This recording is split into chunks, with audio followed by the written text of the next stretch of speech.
বিজ্ঞানীদেরকে, রাষ্ট্রবিজ্ঞানীদেরকে, ভূগোল বিজ্ঞানীদেরকে তিনি বলা শুরু করলেন, শোনো আমি নবী তোমাদেরকে বলছি, ইন্নাত তালবিনা তুজিবু ফুআদাল মারিদ ওয়া তাযহাবু বিবাযিল হুজুন। আল্লাহর নবী বলেন, যদি কেউ তালবিনা খায় তাহলে সে হাড়ের রোগে আর অসুস্থ হবে না, হাড়ের রোগে সে মারা যাবে না। নবী বলছেন ইন্নাত তালবিনা তুজিবু ফুআদাল মারিদ, তালবিনা খেলে তার হার্ট শক্তিশালী হয়ে যাবে, ওয়া তাযহাবু বিবাযিল হুজুন, তার মাথার মধ্যে যত টেনশন সব দূর হয়ে যাবে। আমার নবী বলেন যে ওয়া এটা এমন হবে যে যদি কেউ সুইসাইড করে মরতে চায়, কোনো কারণে যদি সে আত্মহত্যা করতে চায়, নবী বলেন যদি তাকে তালবিনা খাওয়াই দেওয়া হয় তাহলে সে ওই বিষয়টা তার মনে থাকবে না, সিন আউট হয়ে যাবে, তার মাথার মগজ থেকে উঠে যাবে, সে কখনো মনে আনতে পারবে না যে আমাকে আত্মহত্যা করতে হবে। ঠিক আছে, সুবহানাল্লাহ। রহমতুল্লাহ আলামিনের এমন উত্তর শুনে সেদিন বিদেশি আগন্তুক বিজ্ঞানী যারা, তারা অবাক হয়ে গেছে। সেই নবী মুহাম্মদ রাসূলুল্লাহ সাল্লাল্লাহু আলাইহি ওয়াসাল্লাম জগৎবাসীকে তিনি দেখালেন আল্লাহর পথ। চিন্তাতে কোন সুবহানাল্লাহ। পৃথিবীর এমন কোন নীতি নাই, এমন কোন নিয়ম নাই যে নিয়মের উপর ভিত্তি করে মানুষগুলো একটি সুস্থ জীবন নিয়ে পৃথিবীতে বাস করবে, তা তিনি দেখান নাই। কিন্তু সবচেয়ে বড় মজার যে ব্যাপারটা হলো, সেটা হলো যে কোরআনের জীবনটাই ছিল আমার নবীর জীবন। কোরআনের জীবনটা নবীর জীবন কেন ছিল? এটি এই কারণে যে আল্লাহ পাক রব্বুল আলামিন এমন একজন নবীর দোয়া, আর সেই দোয়াটা হয়েছে এমন একটা জায়গায়, যেই দোয়াটার কারণে আমার নবী বারবার তিনি সেটাকে শুকরিয়ার সাথে আদায় করেছেন। আনা মিন দোয়া ইব্রাহিম, আমি নবী ইব্রাহিমের দোয়ার ফসল। নবী ইব্রাহিম এমন একটা জায়গায় দোয়া করছেন আমার জন্য, যে ওই জায়গায় দোয়া কবুল না হয়ে খালি থাকে না। সুবহানাল্লাহ। সাহাবায়ে কেরাম জানতে চেয়েছেন, ইয়া রাসূলুল্লাহ, ইয়া হাবিবাল্লাহ, আপনার জন্য নবী ইব্রাহিম দোয়া করলেন, যে কারণে পৃথিবীতে যত মুসলমান কিয়ামত পর্যন্ত আসবে তারা নবী ইব্রাহিমের উপরে দরুদ পড়বে। নবী ইব্রাহিমের উপর কি করবে? দরুদ পড়বে। নবী তার কৃতজ্ঞতা জ্ঞাপন করেছেন যে ইব্রাহিম নবী তার দোয়ার ফসল। নবীকে জিজ্ঞাসা করা হলো, নবী এই ইব্রাহিম নবী দোয়া করছেন কোথায়? নবী ইব্রাহিমের দোয়া সম্পর্কে আমার প্রিয় নবী মুহাম্মদুর রাসূলুল্লাহ সাল্লাল্লাহু আলাইহি ওয়াসাল্লাম বলেন, রে সাহাবীরা তোমরা শুনে নাও, এই পৃথিবীর প্রথম জমিন যেখানে আল্লাহ তাআলা একটা উঁচু একটা চরের মতো জেগে তুললেন, অথবা সেখানে ফেনা তৈরি করে মাটি বানালেন, সারা পৃথিবীটা পানি ছিল। ওয়াকানা আরশুহু আলাল মা, এই জগৎটা ছিল পানির উপরে, পানির উপরে জগৎ, পানির উপরে তিনি পৃথিবীর মানুষগুলোকে সৃষ্টি করে সেখানে রাখবেন। এই জন্য আল্লাহ পাক রব্বুল আলামিন সমুদ্রের মধ্যে এত বেশি ঢেউয়ের আসার তৈরি করলেন, ঢেউগুলো মুখোমুখি আসার খেয়ে সেখানে এত বড় ফেনা জমে গেল, সেই ফেনাগুলোকে আল্লাহ তারা মাটিতে পরিণত করলেন। মাটিতে পরিণত করার পরে সেই মাটি পুরো মাটি হয়ে গেল, কিন্তু সমুদ্রের ঢেউয়ের কাছে মাটি নাচা শুরু করলো। আল্লাহ সুবহানাহু ওয়া তাআলা তিনি সেই মাটিটাকে স্থির করতে সেখানে পাহাড় তৈরি করলেন। কি তৈরি করলেন? লাম্মা খালাকাল্লাহুল আরদ জাআলা তামিম, পাহাড় সৃষ্টি করলেন। পাহাড় যখন সৃষ্টি হলো, মাটিটা থেমে গেল। থেমে যাওয়ার সাথে সাথে ফেরেশতারা জিজ্ঞাসা করলেন যে আল্লাহ, পানির উপরে এইভাবে একটা মাটিকে আপনি স্থির করলেন, সৃষ্টি করছেন কি? আল্লাহ বলছেন, দেখো না পাহাড় তৈরি করেছি। আল্লাহ বলছেন, পাহাড়ের এত শক্তি, এই শক্তির চেয়ে, এই পাওয়ারের চেয়ে আরো কি পাওয়ার আছে? ফেরেশতারা জিজ্ঞাসা করলেন, ইয়া রাব্বি হাল মিন খালকিকা শাইউন আশাদ্দু মিন যালিক, পৃথিবীর মধ্যে এর চেয়ে কি কোনো বড় শক্তি আছে? আল্লাহ পাক রব্বুল আলামিন বললেন, এর উপরে বড় শক্তি হলো লোহা। লোহা এটি এমন এক শক্তিধর যে একে এই পাহাড়ের পাথরকে ভেঙে টুকরা করা যায়। সুবহানাল্লাহ।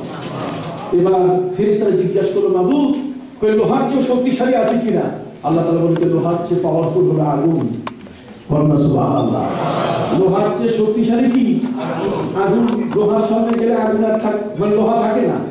ফেরেশতারা জিজ্ঞাসা করেন, মাবুদ আগুনের চেয়ে শক্তিশালী আছে? আল্লাহ তাআলা বলেন, হ্যাঁ, আগুনের চেয়ে শক্তিশালী হলো পানি। পাওয়ারের উপরে পাওয়ার। এবার ফেরেশতারা জিজ্ঞাসা করেন, মাবুদ এই পানির উপরে কি শক্তিশালী কিছু আছে? আল্লাহ বলেন, হ্যাঁ, পানির উপরে শক্তিশালী হলো বাতাস। যদি নদীর মধ্যে দক্ষিণা বাতাস সৃষ্টি হয়, দক্ষিণা হওয়ার আগে তাহলে এত ঢেউ উঠে যে মাঝি নৌকা পার করতে ভয় পায়। ফেরেশতারা জিজ্ঞাসা করে, মাবুদ, এই বাতাসের চেয়েও কি শক্তিশালী পৃথিবীতে কেউ আছে? আল্লাহ বলে দিলেন যে আছে মানব জাতি। মানব জাতিকে আমি এমন সৃষ্টি করছি, বাতাসের কান ধরে না টায়ারের মধ্যে টুকটুক করে ঢুকে, এমন কৌশল আমি দিয়েছি যে কান ধরে বাতাসের কান ধরে ঢুকে গেছে, পানির কান ধরে উপরে উঠে গেছে, লেফট রাইট করে দিচ্ছে। সম্মানিত সুখী, শুধু তাই নয়, আগুন দাও দাও করে জ্বলে উঠে সেই আগুনকে দিয়া সারাই ম্যাচের কাঠির মাথার মধ্যে তাকে ঢুকাই দিয়ে বলছে, থাম, জ্বলিস না, পকেটের মধ্যে থুয়ে দিছে। যখন বলবে তখন জ্বলে উঠবে। হাই কি বুদ্ধি মানুষ! মানুষ হচ্ছে বিশ্ব জগতের সেরা মানুষ। এই সেরা মানুষটাকে পৃথিবীতে রাখার জন্য আল্লাহ রাব্বুল আলামিন প্রথম যে জমিনটা তৈরি করলেন, সেই জমিনটাকে আল্লাহ তাআলা বরকত দিয়ে তৈরি করলেন। আর বরকতের জমিনটাকে আল্লাহ তাআলা সর্বপ্রথম কাবা ঘর ঘোষণা করলেন। সুবহানাল্লাহ। বরকতের জমিনটাকে সর্বপ্রথম ঘোষণা করলেন কি? কাবা ঘর। পৃথিবীর প্রথম মাটিটাই হলো কি? কাবা ঘর। এই জন্য আল্লামা ইকবাল বলেছেন, দুনিয়া কি বুদ কদু মে वो पहला घर खुदा का, दुनिया की बुदकदों में वो पहला घर खुदा का, हम उसके पासिबा है वो पासिबा है हमारा, हम उसके पासिबा है वो पासिबा है हमारा। পৃথিবীর প্রথম ঘর হলো কাবা। জমিনের মধ্যে মানুষ সৃষ্টি করার আগে আল্লাহ তাআলা কাবা ঘর তৈরি করেছেন। এই কাবা ঘর তৈরি হওয়ার পরে ফেরেশতাদের মাধ্যমে কাবা তৈরি হলো। সম্মানিত সুধী, হযরত বাবা আদম আলাইহিস সালাম আসমান থেকে জমিনে আসার পরে আল্লাহর কাছে সেই আসমান থেকে আসার সময় তিনি আবেদন করেছিলেন, মাবুদ, আপনি যেহেতু আমাকে পৃথিবীতে পাঠাচ্ছেন, বাইতুল মামুর সপ্তাকাশে এমন একখানা ঘর, যেই ঘরখানা ফেরেশতারা তওয়াফ করে, এক এক দিনে 70,000 ফেরেশতা এক একটা দলের মধ্যে তওয়াফ করে, যারা একবার বাইতুল মামুর সাত আসমানের সেই ঘরটির চতুর্দিকে তওয়াফ করে, কিয়ামত পর্যন্ত ওই ফেরেশতারা কোনদিন সেই ঘরে তওয়াফ করার চান্স পায় না। সম্মানিত সুধী ভাইরা আমার, আকাশের বাইতুল মামুর এমন একটা ঘর যেখানে চতুর্দিকে ফেরেশতারা তওয়াফ করছেন। বাবা আদম আলাইহিস সালাম তিনি দেখলেন ফেরেশতারা যে ঘরের তওয়াফ করে আল্লাহর কাছে প্রিয় হয়, মাবুদ, আমি আমার বংশধর, আমার সন্তানরা এমন একটা ঘর যদি আপনি দিয়ে দেন, তাহলে সেই ঘরখানা তওয়াফ করে তারাও যেন জীবনের মতো পবিত্র হয়ে এই জান্নাতের মধ্যে ফিরে আসতে পারে। সুবহানাল্লাহ। ভাইরা আমার আল্লাহ বাবা আদম আলাইহিস সালামের সাথে ওয়াদা করলেন, রে আদম, পৃথিবীর জমিনে সেই ঘরখানা বাইতুল মামুরের মতো একখানা ঘর সরাসরি আমি সেখানে দান করব। ভাইরা আমার, সেই ঘরখানা পৃথিবীতে সৃষ্টি হলো। সেই ঘরখানার বরকত এত বড় যে বাবা আদম আলাইহিস সালাম এই ঘরখানা 300 বার, কতবার? 300 বার পায়ে হেঁটে এই ঘরখানার তওয়াফ করেছেন, এই ঘরখানার ইবাদত করেছেন। পৃথিবীর প্রথম ঘর জমিনের মধ্যে আল্লাহ তৈরি করলেন কাবা। এই কাবা ঘরের তৈরিকারী কে? আল্লাহ। এর ফাউন্ডার কে? আল্লাহ। জোরে বলেন, এর ফাউন্ডার কে? আল্লাহ। সম্মানিত সুধী, কাবা ঘর তৈরি হয়ে গেল। বাবা আদমের পরে তার সন্তানদের নিয়ে আমি বলে দেই, তাহলে আপনাদের বোঝা সহজ হয়ে যাবে। বিরাট সৃষ্টি পৃথিবীতে হতে বাবা আদম আলাইহিস সালাম থেকে আজ পর্যন্ত মানুষের বসতির বয়স হলো 10,500 বছর। 10,500 বছরের আগে জিন জাতি পৃথিবীতে ছিল। বাবা আদম থেকে আমরা আজ পর্যন্ত 10,500 বছরের এই সময়টা টাইম ডিউরেশন যেটা সম্মানিত সুধী, হযরত বাবা আদম আলাইহিস সালামের পরে হযরত শীশ আলাইহিস সালামের পরে, একটু সহজ ভাষায় বুঝে নেন, হযরত আদম আলাইহিস সালামের পরে হযরত শীশ আলাইহিস সালামের পরে হযরত ইদ্রিসের পরে আসছে হযরত নূহ নবী। নূহ নবী থেকে হযরত ইব্রাহিম নবী পর্যন্ত মাঝখানে 2,200 বছর। কত? আমি আপনাদের কাছ থেকে সাউন্ড চাচ্ছি। 2,200 বছর। এই 2,200 বছরে মাত্র 2 জন নবী আল্লাহ পাঠিয়েছেন। কয়জন বলেন? 2 জন নবী পাঠিয়েছেন। এই 2 জন নবীর মধ্যে একজন হলেন হযরত হুদ আলাইহিস সালাম, আর আরেকজন নবী হলেন হযরত সালেহ আলাইহিস সালাম। 2 জন নবী। আল্লাহর ঘরে তওয়াফ করে নাই এমন কোন নবী নাই। 1,24,000 অথবা 2,24,000 যত নবী সবাই আল্লাহর ঘরে তওয়াফ করছে, কিন্তু 2 জন নবী আল্লাহর ঘরে তওয়াফ করার সুযোগ পান নাই। তার মধ্যে হলেন একজন হযরত হুদ আলাইহিস সালাম আর একজন হযরত সালেহ আলাইহিস সালাম। এই 2 জন নবী কাবা ঘরে আসতে পারেন নাই। কেন? এই 2 জন নবীর সম্প্রদায় ছিল মারাত্মক উচ্ছৃঙ্খল, এবং আমি নাম বললে আপনারা চিনবেন এরা কারা। পবিত্র কুরআন মজিদে আল্লাহ পাক রব্বুল আলামিন বলেন, ওয়া ইলা আদিন আখাহুম হুদা, আল্লাহ বলেন আমি আদ জাতির উপরে হুদ নবীকে নবী করে পাঠিয়েছি। ওয়া ইলা সামুদ আখাহুম সালিহা, আর সামুদ জাতির উপরে আমি সালেহ নবীকে পাঠিয়েছি। সম্মানিত শুধু এই 2 জন নবী যে 2টা সম্প্রদায়ের উপরে আসছেন, তার মধ্যে একটির নাম হচ্ছে আদ, আরেকটির নাম কি?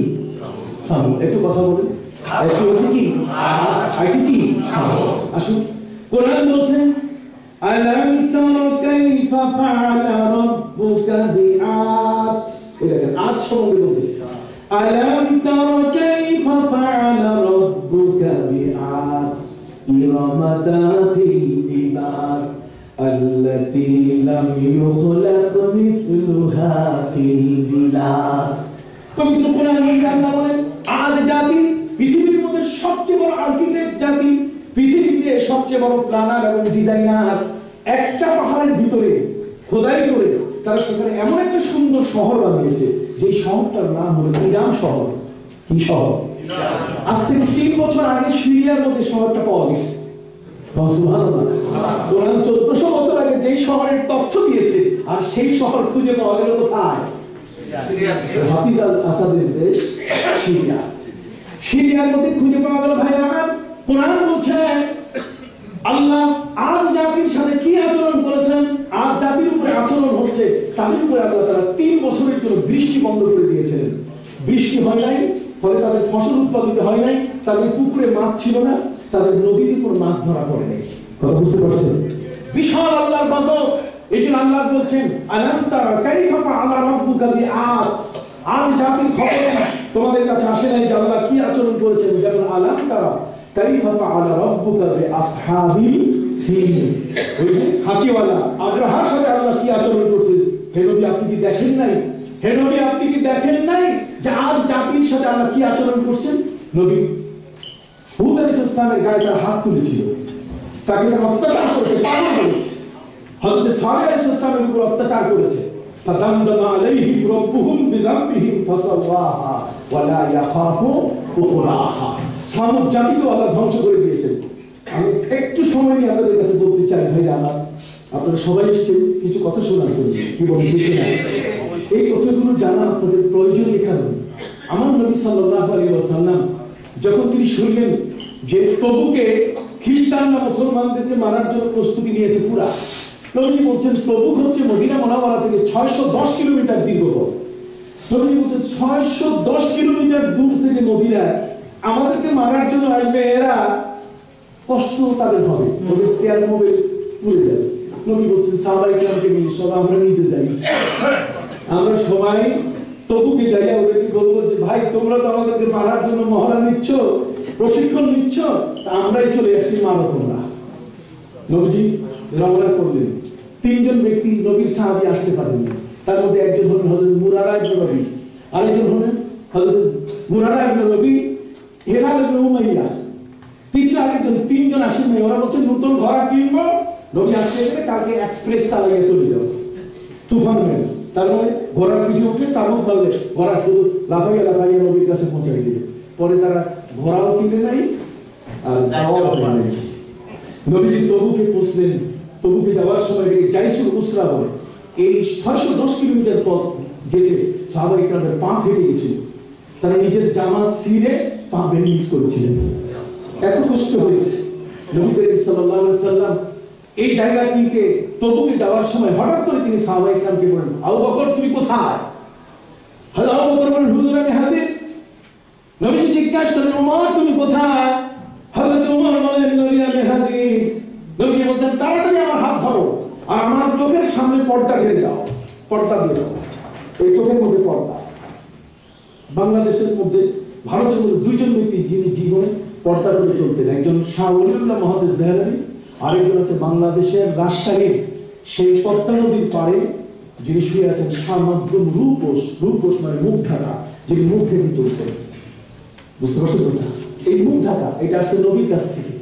নবীজি হযরত উমর এবং হযরত আবু বকরকে বললেন, তাড়াতাড়ি আমার চোখের মধ্যে পর্দা ফেলে দাও। যখনই পর্দা দেওয়া হলো, নবীজি বলছেন, তাড়াতাড়ি আমাকে নিয়ে চলো এবং তোমরা আমাদের সাথে পার হও।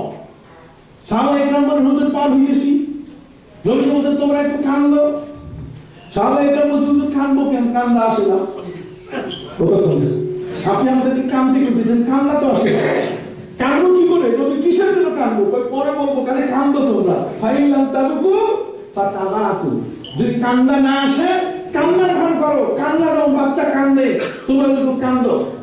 সাহাবায়ে কেরাম ওইরকম কান্না শুরু করবে, আসল কান্না না। নবীজি কিছু করে বললেন, পর্দা সরাও। পর্দা সরানো হলো। আল্লাহর হাবিব বললেন, হাত ছেড়ে দাও। হাত ছেড়ে দেওয়া হলো। সাহাবায়ে কেরাম জিজ্ঞেস করলেন, হুজুর আমাদের কান্দতে কইলেন, কান্না তো আসে নাই, আর আপনি চোখের পর্দা গেলেন, জীবনও তো দেখি নাই, এটা আবার কোন সিস্টেম করলেন? নবী করিম সাল্লাল্লাহু আলাইহি ওয়াসাল্লাম বলছেন, শোনো, যে জায়গাটা পার হয়েছে এটা হচ্ছে আদ এবং সামুদকে ধ্বংস করার জায়গা। এই জায়গায় আল্লাহ গজব এত বেশি করেছে, এটা অতিক্রম করতে গিয়ে তোমাদেরকে যেন তাদের গজব টাচ না করে, এই জন্য আমি রাসূল তোমাদেরকে কাঁদতে বলছি। কাঁদতে বলছি এই কারণে যে যাতে কান্নার সাথে অতিক্রম করলে এই গজবটা তোমাদেরকে স্পর্শ করবে না। হিসাব বলতেছিলাম, বাবা আদম আলাইহিস সালামের পরে হযরতে শীষের পরে হযরত ইদ্রিস, হযরত ইদ্রিসের পরে আদম সানি হযরত নূহ নবীর পর থেকে হযরত ইব্রাহিম পর্যন্ত 2200 বছর পর্যন্ত পৃথিবীতে আল্লাহ কোন নবী পাঠান নাই। দুইজন নবী এসেছেন, দুইজন নবীর মধ্যে একজন হুদ, এরপরে আসছেন হযরত সালেহ। এরা কাবা ঘরে আসতে পারেন নাই, এই জাতির ছিল এত বেশি অত্যাচারী। হযরত নূহ নবীর যখন প্লাবন হলো, এই প্লাবনটা ছিল 150 দিনের প্লাবন। কত? 150 দিন, 6 মাস সারা পৃথিবীতে পানি আর পানি। হযরত নূহ নবীর প্লাবন সম্বন্ধে আমার নবীকে জিজ্ঞাসা করা হয়েছে, নবীজিগণ এই প্লাবনের পানি কতটুকু? আমার নবী বলেন, পৃথিবীর সর্বোচ্চ পাহাড় যেটা, তার উপরে 40 গজ উপরে পানি ছিল।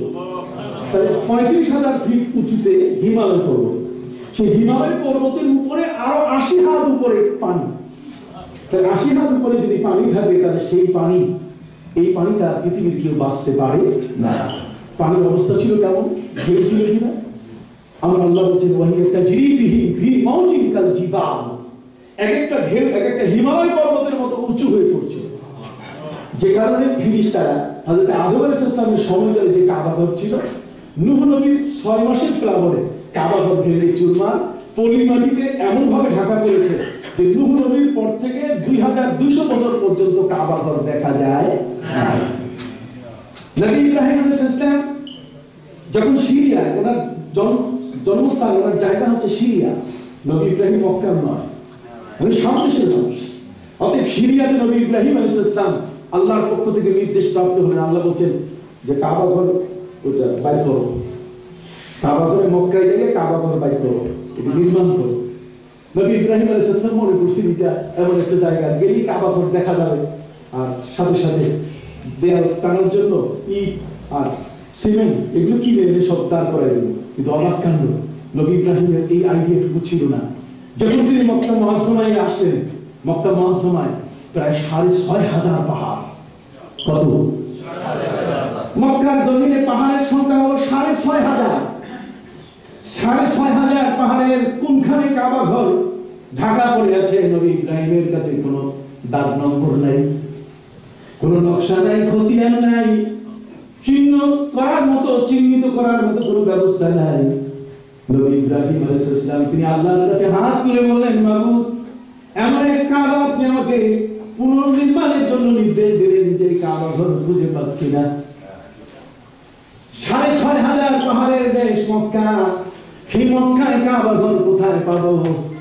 আল্লাহ রব্বুল আলামিন বলে দিলেন, রে ইব্রাহিম, কাবা ঘর খুঁজে পাওয়ার জন্য তোমার নকশার প্রয়োজন নাই, দাগ নম্বর প্রয়োজন নাই, কোনো খতিয়ান নম্বর প্রয়োজন নাই।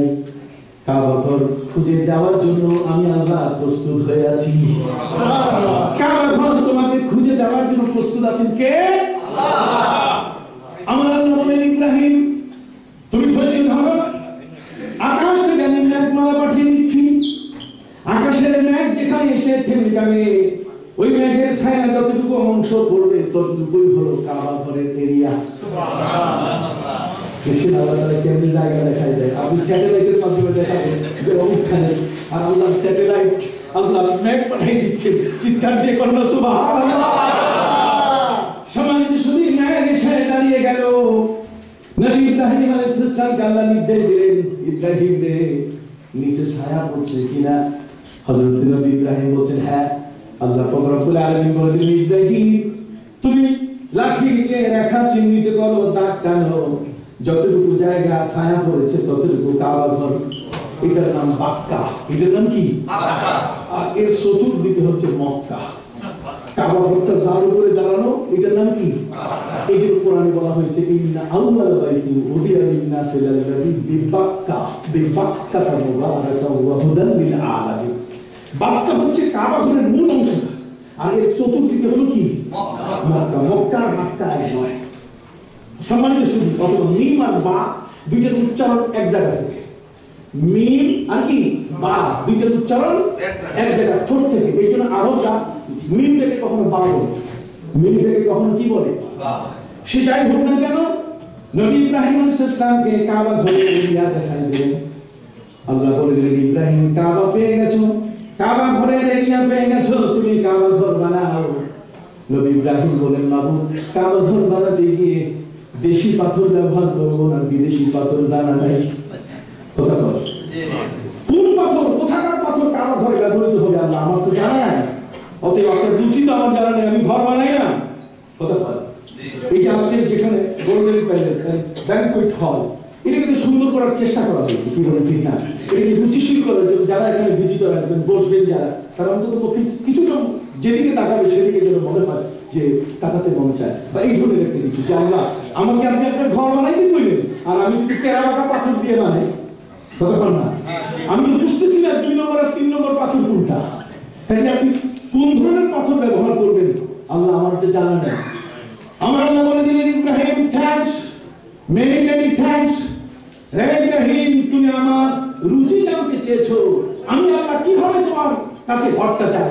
পৃথিবীর প্রত্যেকটা মাখলুক, প্রতিটি মানুষ যদি জানতে চাইতো যে আমি আল্লাহ তাকে কিভাবে পেতে চাই, আর সেইভাবে যদি মানুষগুলো তৈরি হতো, তারা তারা তোমার মতো মহান ব্যক্তিতে পরিণত হতো। কথা বুঝতে পেরেছি? নবী ইব্রাহিম আলাইহিস সালাম মহান আল্লাহর কাছে আবেদন করলেন, মাবুদ কাবা ঘরখানা বানাবো, কোন পাথর দিয়ে, কেমন পাথর দিয়ে?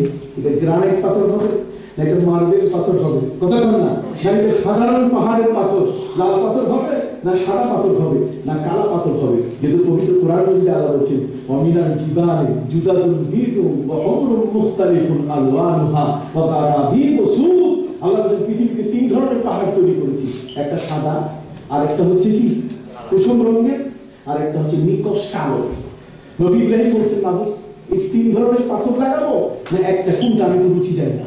আমার আল্লাহ বলছেন, ইব্রাহিম তুমি যখন আমাকে জিজ্ঞাসাই করেছো, ঘরটা তো আমার বাইতুল্লাহ, তা আমার ঘর যখন তুমি বানাবে আমার রুচি জানতে চেয়েছো, তাহলে তোমাকে থ্যাঙ্কস। তোমাকে আমি নির্দেশ দিচ্ছি, আমি আল্লাহ ইচ্ছা করেছি পৃথিবীর 5টা পাহাড়ের পাথর দিয়ে কাবা ঘর বানাতে। কয়টা? 5টা পাহাড়ের পাথর দিয়ে। নবী ইব্রাহিম আলাইহিস সালাম বলেন, মাবুদ নামগুলো জানতে পারি? আমার আল্লাহ বলে দিলেন, শোনো মিশরের তুর পাহাড়ের পাথর দিয়ে কাবা ঘর তুমি বানাবে। ওই তুরস্ক থেকে 800 মাইল উত্তরে এরারত পাহাড়ের পাশে জাবালে জুদি, যেখানে 6 মাসের প্লাবনের পরে নবী নূহ নবী নৌকা যে পাহাড়ের উপরে থেমে গেছিল, ওয়াস্তাওয়াত আলাল জুদি, সেই জুদি পাহাড়ের পাথর দিয়ে কাবা ঘর নির্মাণ করবে। তুমি জুদি পাহাড় এবং লেবানন পাহাড়, যেটা লেবাননে আছে, লেবানন নামে যে দেশটির নাম হয়েছে, সেই পাহাড় আর কাবা ঘর থেকে, বর্তমান কাবা ঘর থেকে উত্তরে 3 মাইল দূরে হেরা পর্বতের পাথর দিয়ে তুমি কাবা ঘর নির্মাণ করবে। নবী ইব্রাহিম আলাইহিস সালাম মাথায় হাত দিয়ে বলেন, মাবুদ তুর পাহাড় থেকে আমার কোনো লেবার নাই, আমার কোনো শ্রমিক নাই, আমি আর আমার ছেলে ইসমাইল বাবার বেটা যদি তুর পাহাড়ে চলে যায় তাহলে পাথর আনতে আনতে কিয়ামত হয়ে যাবে, কাবা ঘর হবে না। জোরে বলো সুবহানাল্লাহ। কিয়ামত হয়ে যাবে, কাবা ঘর হবে না। তুরস্ক থেকে 800 মাইল উত্তরে কোনো প্লেন নাই, কিছু নেই, কোনো কার্গো নাই, কোনো জাহাজ নাই, কোনো বাহক নাই, কোনো বাহন নাই, কিছুই নাই। এত দূর থেকে জাবালে জুদি থেকে পাথর আনতে আনতে কিয়ামত হয়ে যাবে, ঘর বানানো হবে না। আমার আল্লাহ বলে দিলেন, না ইব্রাহিম, আমি তোমাদেরকে পাথর টানার জন্য বলি নাই, বরং এই পাথর, এই পাহাড়ের পাথরগুলো দিয়ে আমি আল্লাহ কাবা ঘর নির্মাণের ইরাদা করেছি। তোমার উপরে দায়িত্ব শুধু এতটুকু, পাথর টানার জন্য কোনো লেবারের প্রয়োজন নাই। কাবা ঘর হলো আমার ঘর, বাইতুল্লাহ হলো আমার ঘর, মসজিদে হারাম হলো আমার মসজিদ। অতএব এই মসজিদে হারাম কাবা ঘর তৈরি করতে গিয়ে ইব্রাহিম রে, তোমার কাঁধে কষ্ট দিয়ে আমি পাথর আনাবো। এত দূরের পাথর তোমরা বহন করে আনবে তা নয়, বরং তুমি কাবা ঘরের আঙ্গিনায় দাঁড়িয়ে হুকুম করো, দেখবে পৃথিবীর 5টা পাহাড়ের পাথর উড়ে উড়ে কাবা ঘরের আঙ্গিনায় এসে পড়া শুরু করবে। পৃথিবীর 5টা পাহাড়ের পাথর কাবা ঘরের আঙ্গিনায় উড়ে উড়ে আসবে। তার কারণ পাথর পাগল হয়ে আসবে, অস্থির হয়ে আসবে। ওয়াইন্না মিনাল হিজারাতি লামা ইয়াশাক্কাকু ফায়াখরুজু মিনহুল মা ওয়াইন্না মিনহা লামা ইয়াহরুজু মিন খাশিয়াতিল্লাহ। আল্লাহ বলেন পৃথিবীর অনেক পাহাড় এমন আছে যে পাহাড়ের পাথরগুলো আল্লাহর ভয়ে উপর থেকে নিচে পড়ে যায়। পাথরের মধ্যে অনুভূতি আছে। আজকে ওয়াজ করব না আমি, এটা অন্যদিন যদি আল্লাহ আমাকে সুযোগ দেন আমি আপনাকে জানাবো পাথর কি জিনিস, পাথরের অনুভূতি কতটুকু। সম্মানিত শুধু ভাইরা, কুরআন বলছে ওয়াইন্না মিনহা লামা ইয়াশাক্কাকু ফায়াখরুজু মিনহুল মা। এমন কতগুলো পাথর আছে যেগুলো আল্লাহর ভয়ে কাদা শুরু করে, আর ওই কাদার পানি দিয়ে ঝর্ণা তৈরি হয়ে নদীগুলো বেঁচে আছে। জোরে বলুন সুবহানাল্লাহ। এগুলো পাথরের কান্নার পানি। আমার ভাইরা, কোন কোন পাথর এমন আছে যেগুলো পাহাড়ের উঁচু শৃঙ্গ থেকে নিচে পড়ে যায় আল্লাহর ভয়ে। ওয়াইন্না মিনহা লামা ইয়াহবিতু মিন খাশিয়াতিল্লাহ, আল্লাহর ভয়ে পড়ে যায়। নবী মুসা আলাইহিস সালামকে তার কওমের মানুষ বলছে মাকামে তিহ নামক ময়দানে যখন তার 10 সম্প্রদায় 11 জন 12 জন নকিব ছিলেন, তার মধ্যে 10 জন নকিব নবী মুসার কথা না শোনার কারণে আল্লাহ তাদেরকে 40 বছরের জন্য বন্দী করেছিলেন। এবং সেই তিহ নামক ময়দানে, ফিলিস্তিনের পাশে তিহ নামক ময়দানে এই 10 গোত্রের মানুষকে আমরা বন্দী করেছিলেন। তাদের জেলখানা লম্বা ছিল 13 মাইল। কত মাইল? কোন জেলার ছিল না, কোন পুলিশ ছিল না, তাদের পাহারাদার কেউ ছিল না। আল্লাহ কুদরতি কায়দায় এদেরকে বন্দী করে ফেলেছিলেন। এই মানুষগুলো নবী মুসা আলাইহিস সালামের সাথে যুদ্ধে যায়নি। ওরা বলছে ইযহাব আনতা ওয়া রাব্বুকা ফাকাতিলা ওয়া ইন্না হাহুনা কাঈদুন। আপনি আপনার আল্লাহ সব যুদ্ধ করতে চান, মরার জন্য আসেনি আমরা। আল্লাহ তাদেরকে ওহুম ইয়াতিহুনা 40 সানা, 40 বছরের জন্য আল্লাহ তাদেরকে বন্দী করে রেখেছিলেন। এই 40 বছরের বন্দী মানুষগুলো নবী মুসার কাছে পানি চাইল। আমি তো 10 গোত্রের মানুষ, বাকি যারা আছে তাদের পানির অভাব, আপনি একটু পানির ব্যবস্থা করেন। মুসা বলছে পানি পাবো কি? তোমরা যা কাম করছো এতে পানি বন্ধ হওয়া উচিত। ওরা বলছে না, আর বেয়াদবি করবো না মুসা, একটু পানির ব্যবস্থা করেন। কোরআন বলছে ওয়াইজিস্তাসকা মুসা লিকাওমিহি ফাকুলনা দুরিব বিআসাকাল হাজার ফানফাজারাত। হে নবী মুসা, যখন আপনার কাছে আপনার কওমের মানুষেরা পানি চাইল, তখন আমি আপনাকে বললাম আপনি একটা পাথরের উপরে আঘাত করেন। পাথরের উপরে আঘাত করার সাথে সাথে সেই পাথরটা 12টা টুকরায় পরিণত হয়ে গেল এবং প্রত্যেকটা পাথরের থেকে পানির ফোয়ারা জারি হয়ে গেল। জোরে বলুন সুবহানাল্লাহ। পাথরের জীবন আছে, বলেন না পাথরের কি আছে? জীবন আছে। নবী ইব্রাহিম কেন আল্লাহ বলে দিলেন ইব্রাহিম পৃথিবীর 5টা পাহাড়ের পাথর কাবা ঘরের স্টোন হওয়ার জন্য, কাবা ঘরের পাথর হওয়ার জন্য ওই পাথর দৌড়িয়ে আসবে। তুমি একটু চিন্তা করো না, তোমাকে আনার প্রয়োজন নাই। 5টা পাহাড়ের পাথর উড়ে উড়ে কাবা ঘরের আঙ্গিনা ভর্তি হয়ে গেল। কাবা ঘর থেকে মাত্র 700 গজ দূরে একটা পাহাড় কান্দা শুরু করলো আল্লাহর কাছে। পাহাড় কাঁদতেছে। পাহাড় কি? আপনার কথা না বললে হবে না। পাহাড় কি? কাঁদতেছে। আল্লাহ জিজ্ঞেস করলেন, এই পাহাড় কাঁদো কেন? পাহাড় বলছে, আল্লাহ আপনি 5টা পাহাড়ের পাথর দিয়ে কাবা ঘর বানাইতেছেন, আমি কাছে ছিলাম, আমারে আপনি নিলেন না কেন? আমি তো কাবা ঘরের পাথর বলতে চাই, আল্লাহ আপনার ঘরের স্টোন হয়ে থাকতে চাই। এটি আমার জীবনের বরকত, আমার জীবনের সবচেয়ে বড়, যে আমি কাবা ঘরে একটা স্টোন হয়ে আমি থাকবো। আমার আল্লাহ বলে দিলেন, তুমি আবেদন করেছো কাবা ঘরে তুমি স্টোন হয়ে থাকবে, পাহাড় তুমি শুনে নাও, কিয়ামত পর্যন্ত আমি তোমার নাম বরাদ্দ দিয়ে দিলাম। যদি কোনোদিন কাবা ঘরে কোনো পাথর বদলাবার প্রয়োজন হয়, তাহলে তোমার নাম কিন্তু সেখানে বদলানো হবে, তোমার নাম দিয়ে দিলাম জাবালুল কাবা। জাবালুল কাবা পাহাড়। অতএব যদি কোনোদিন কাবা ঘরের পাথর বদলানোর প্রয়োজন আসে, রিপ্লেসমেন্ট করতে হয়, তাহলে তোমাকে কেটে সেখানে দিয়ে দিবে আর কি, তুমি শান্ত হও। সম্মানিত শুধু এই পৃথিবীর 5টা পাহাড়ের পাথর কাবা ঘরের অঙ্গনে উড়ে এসেছে কেন? যে নিজেকে অর্পণ করেছে আল্লাহর ঘরের একটা পাথর হয়ে থাকার জন্য। সুবহানাল্লাহ। নবী ইব্রাহিম আলাইহিস সালাম ছেলে ইসমাঈলকে নিয়ে কাবা ঘর নির্মাণ করছিলেন। মাটি থেকে কাবা ঘরের উচ্চতা হলো আল্লাহর ঘরের 27 হাত। কত? 27 হাত। নবী ইব্রাহিম আলাইহিস সালাম আর তার ছেলে ইসমাঈল 27 হাতের উপরে কি করে স্টোন সেখানে পাথরগুলো গাঁথবে? তখন আবেদন করলেন, মাহবুব এখানে ওঠার জন্য তো কোনো ব্যবস্থা নাই, কোনো মই নাই, কোনো চাং নাই, সিঁড়ি নাই, কি করে উঠবো? আল্লাহ বলছেন, ইব্রাহিম এটা ঘরটা আমার, তুমি বানাইতেছো এই ঘরটা, তাহলে আমি তোমাকে প্রচুর সাহায্য করবো, আমার সাপোর্ট তুমি পেয়ে যাবে প্রচুর। সুবহানাল্লাহ। আমরা আল্লাহ জান্নাত থেকে পাথর পাঠিয়ে দিলেন, ইয়াকুতি পাথর পাঠিয়ে দিলেন, যে ইয়াকুতি পাথরটার নাম হলো মাকাম ইব্রাহিম। হাদিস শরীফের মধ্যে এসেছে, আল্লাহর নবী বলেন, আল হাজরুল আসওয়াদ ওয়া মাকাম ইব্রাহিম ইয়াকুতাতান মিনাল জান্নাহ। হযরত আসওয়াদ আর মাকাম ইব্রাহিম দুটো হচ্ছে আল্লাহর জান্নাতি পাথর। অতএব হযরত আসওয়াদ যেমন আসছে জান্নাত থেকে, ঠিক এমনি করে মাকাম ইব্রাহিম আসছে কি? জান্নাত থেকে। মাকাম ইব্রাহিম এই পাথরটা ইয়াকুতি পাথর, এটাকে বাংলায় বলে নীলকান্তমণি। বাংলায় এটার নাম হচ্ছে নীলকান্তমণি।